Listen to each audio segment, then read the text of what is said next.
Hi everyone, welcome back to Total War Therapy, and 1 week ago I asked you on which category you wanted to make your own ranking. You chose the best melee infantry and I made the pool, so here we are with the final ranking made by the community of this channel to determine which is the best melee infantry in Total War Warhammer 3. Don't forget to subscribe and let's begin. In the 10th position with 261 points, we find the Swordsmaster of Hoeth. I'm a little surprised with this choice because yes, back in Total War Warhammer 2 they were definitely one of the most elite melee infantry, but in Total War Warhammer 3 with all the new DLCs, all the new high tier infantry that got added, this was not that expected. The Swordsmaster of Hoeth are a unit of high health, very high tier, very armored. They don't have the shield, but by lore they deflect shots with their giant great swords that, they grant to them a 30% block chance with the missile attacks. Then they are elves, so they have the martial mastery and they got even stronger when the hit points are greater than 25%. They have a lot of weapon strength, as I said, they are armor piercing, they are against infantry, so they are perfect as a duelist for characters, for very tough melee infantry of your opponents. They have an amazing leadership, so don't worry about them routing. The speed, of course, they are very armored, so the speed is a little low. The melee attack and melee defense are great. The charge bonus is little, but still relevant for this unit. And yeah, I love them. I love high health, and let's see if the new DLC will add more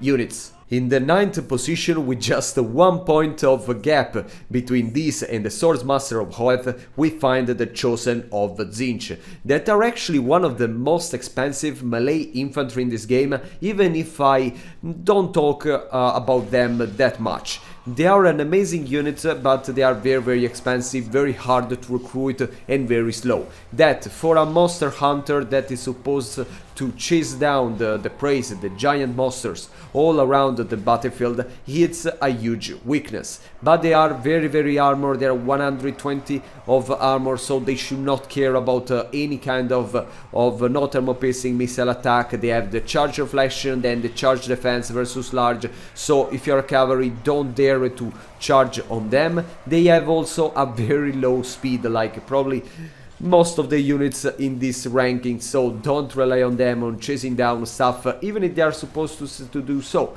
The melee defense is 56, that is great even for a dwarf. The weapon strength is amazing, they have the anti-large bonus.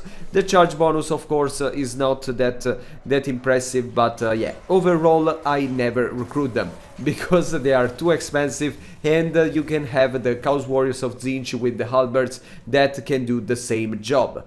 But if you have plenty of money and you want to have fun, why not? In the 8th position with the 267 points, we find the Temple Guard.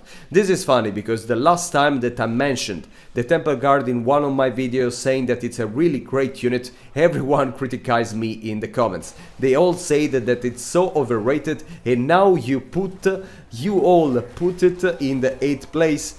Okay, I agree, of course. It's an amazing unit, is the strongest Saurus unit in this roster. It's very cool because they are both defensive, so specialized against anti-large units with the charge reflection, charge defense, but they're also shielded, so you can use them as a front line. They don't sacrifice, you know, that the shield for the halberd, and this is something very rare in these games. And they have so many different attributes linked to Lizardmen. Then they are immune to psychology. They can cause fear when there is a lord, a friendly lord in their presence. They have the guardian, so they grant more physical resistance to the lords nearby. Overall, you get boosted if there is a lord or a hero. They are great. They are very expensive, and you will be able to recruit them very late in your campaign. But yeah, once you can do it, you can fill your army with them, and don't worry, nothing will ever hurt you again. In the 7th position, again with just 1 point of gap, we find the Chosen of Slaanesh with Hell Scourges. I'm not surprised of this choice because even if this unit has never been under the spotlight, the community didn't mention it a lot. Silently he got into our hearts, and we all know how strong this unit is. It's basically a wall. It has 70 of melee defense. That it's something that it's so hard to find it in this game. Maybe it's the biggest defense in this game. The charge and the melee strength and everything, they are not that impressive. It's not armor piercing. The melee attack is high with the poison. The speed of course is low. They have a huge leadership and a huge armor, 120% of armor with the shields, so it's almost impossible for them to get hurted by missile attack. And they have all the defensive attribute, the expert charge defense, the charge reflection. They are immune to psychology, so they don't have to worry about any kind of monster or terrorizing units. They have the Strider. That it's a specific ability, at least for them, because all the terrain will be, the buffs will be ignored by this unit, and this is great. They have also a little physical resistance. I mean, they are the best choice, but yeah, very, very expensive. I almost never recruit them. In the 6th place we find the Hammerers, and let me be surprised of this choice. I knew that they were loved by the community, but I didn't expect that much. But I mean, they won their 6th place. They have plenty of armor, 100, they have a good leadership, the speed, I mean, you can understand that they are dwarves and they are very, very armored, so don't expect them to be any fast. The melee attack and melee defense are actually average. They're not that high compared to other units we talk about in this video. They have the magical effects that I mean, for a dwarf unit it's crazy. The weapon strength is very huge, it's armor piercing, and you have to understand that they are still 100 entities, so it's a lot of damage. The charge bonus, it's impressive. I mean, for a melee infantry unit of this size, of this slowness, yeah, I didn't expect that. And yeah, they have the spell resistance like any dwarves. I would not have put it in my 10 ranking of the best melee units, but I understand that they are quite strong, and in all our campaigns with dwarves they made a really great job. So what can I say? Touché, and let's start with the top 5. In the 5th position, and this is a surprise, with 355 points we find the Wrathmongers. This was a very huge surprise. First, because they are my favorite ever melee infantry. They are the best melee infantry for me. And second, because wow, I mean, the 5th place for a unit that can annihilate other troops, like if it's a charging monstrous cavalry. I mean, what happened here? But okay, I will accept the choice of the community, and they have a good armor, they have an amazing speed that in this video is very rare, a good leadership, melee attack and melee defense that they are just enormous. They have a weapon strength of 80 that, I mean, at the end they are 32 entities, so it's not that much compared even to the Hammerers. They have a lot of hammer piercing damage. The charge bonus is the double of any other infantry we talk about. They have the frenzy, so their stats are even increased. Then they are immune to flanking, so don't worry about them getting suffering the charge of cavalry and monsters around. They have the spell resistance of Khorne. I mean, they are great. What happened here? I really don't understand, but I will take in consideration your choice. In the 4th position with the 366 point we find the Chosen of Khorne with dual weapons. I may understand why you prefer them to the Wrathmongers. They're definitely more reliable, more sturdy. They sacrifice the armor piercing damage, but they have more armor. They deal 130. Their speed it's lower, the charge bonus is lower, but still great. They have the frenzy and the spell resistance like the the Wrathmongers are definitely better. Okay, I mean, this is your choice, this is your video, I will not comment.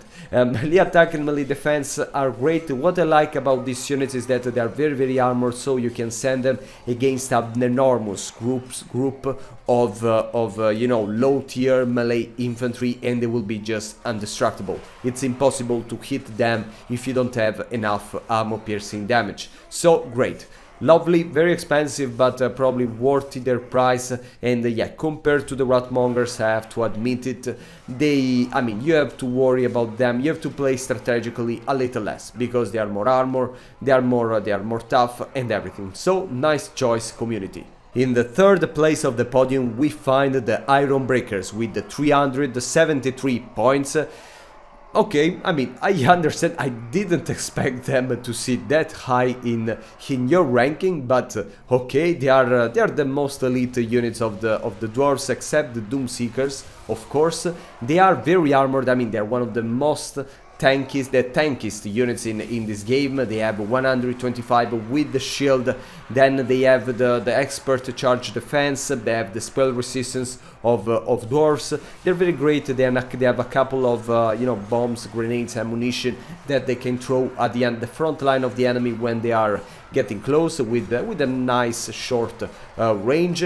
Then they have, of course, the melee stats are not that big except the melee defense, because they are, I mean, they're very tough, very sturdy, but they are not supposed to do that much damage. Okay, it's just a wall you can use to, you know, to cover your units, while other units will actually deal the damage. But yeah, they're not damage dealer, of course. And yeah, great choice, and yeah, unexpected, but I agree, they're very strong.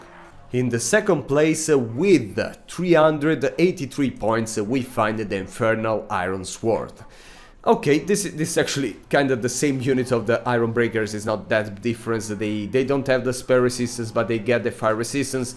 They get the expert charge defense still. They have the same amount of armor and the shield. The speed, I mean, you already know what I'm about to say. Even here, the melee attack and weapon strength is a little big. It's definitely bigger, but yeah, it's the melee defense, the biggest attribute here. They have a 64 that, I mean, it's very great. And then they have fire effect, the magical effect. They have again a couple of grenade bombs with a little longer range that they can throw at the enemy. So yeah, great units. Not that much to say in comparison to the Iron Breakers. They're just the Chaos counterpart. They are very expensive, and I mean, with Chaos Dwarfs, it's you know, the recruitment mechanics are a little harder to manage, so you will probably be able to recruit very few of them in your campaign. But yeah, nice option. And yeah, they are so invincible, they are so immortal, it's so hard to take them down. So yeah, a lot of fun.